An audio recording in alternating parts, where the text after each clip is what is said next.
की उस विधा में लगाई है, उन्हें पहचान कर उन्हें टास्क फोर्स का हिस्सा बनाया जाएगा।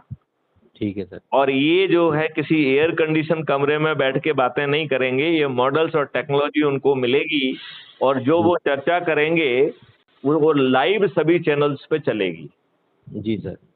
आम जनता, पत्रकार आदि जो है उन टास्क फोर्स के जो लोग जिन्होंने जिंदगी लगा दी है, उनकी चर्चा सुन के उनसे प्रश्न पूछ पाएंगे और ये कार्रवाई 15 दिन तक चलेगी। और इस मंथन में जो चीज निकल के आएगी उसके आधार पर मैथिली शरण गुप्त के मॉडल में पहला सुधार किया जाएगा, पहला रिफाइनमेंट किया जाएगा।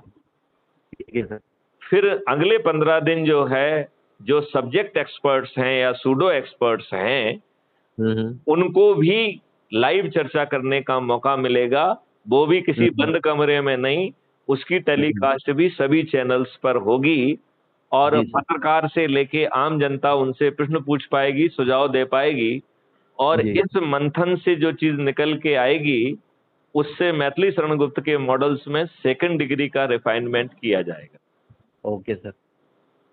अब 30 दिन से पब्लिक सुन रही है ये सब बातों को, तो चाहे वो विद्वान हो चाहे ना हो, उन्हें, क्योंकि ये सब नियम कानून अल्टीमेटली आने वाले तो पब्लिक के ऊपर ही हैं।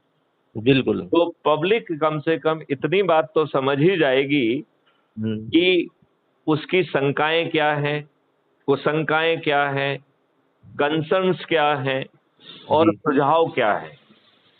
अपनी टूटी फूटी भाषा में वो ये बात कह पाएगी कि नहीं कह पाएगी? बिल्कुल बिल्कुल सर। तो सभी रीजनल लैंग्वेजेस में सब जगह 45 दिन तक आम जनता से लाइव डिस्कोर्स होगा, जो सब जगह रिले होगा।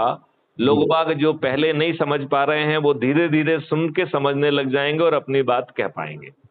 इसलिए 45 दिन का समय दिया जा रहा है। अच्छा अच्छा, ठीक। अब तीसरी रिफाइनमेंट होगा मैथिली शरण गुप्त के मॉडल पे इस मंथन से जो निकल के आएगा, पब्लिक के मंथन से।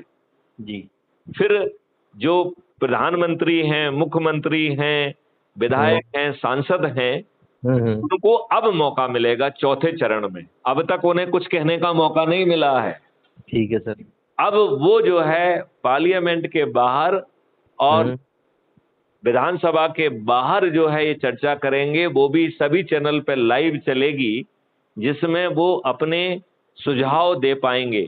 क्योंकि पब्लिक बात अपनी कह चुकी है, तो ना तो प्रधानमंत्री ना मुख्यमंत्री पब्लिक का ठेकेदार कोई नहीं होगा।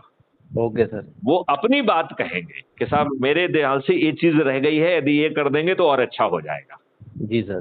तो वो किस कैपेसिटी में कह रहा है? अपनी कैपेसिटी में। मैं जनता के द्वारा चुना गया हूं इसलिए नहीं कह रहा है वो, क्योंकि जनता तो अपनी बात कह चुकी है, उसे आपकी जरूरत नहीं है। अब है जरूरत क्या? सही बात है सर। तो इस प्रकार जो सुझाव आएंगे उनसे चौथी डिग्री का रिफाइनमेंट होगा और